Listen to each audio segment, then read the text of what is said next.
రాహుల్ గాంధీ దమ్ముంటే రా అశోక్ నగర్, దమ్ముంటే అశోక్ నగర్ కి రా, ఇక్కడికి వచ్చి చెప్పు నువ్వు ఇచ్చిన జాబ్ క్యాలెండర్ కరెక్ట్ అని చెప్పు.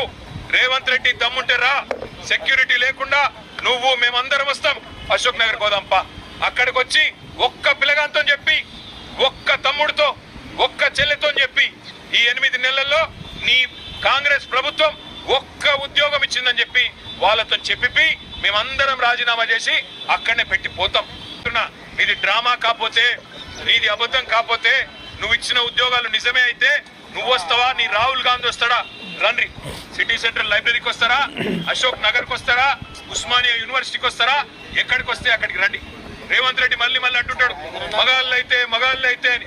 నేను అంటున్నా రేవంత్ రెడ్డి, మగాడివైతే రా, అశోక్ నగర్కి రా, అక్కడ పిల్లలే చెప్తారు నువ్వు ఉద్యోగాలు ఇచ్చిన మాట వాస్తవమా కాదో చెప్తారు. నీ రాహుల్ గాంధీని తీసుకురా, ఇచ్చిన మాటలు ఏమైనా నిలదీస్తారు.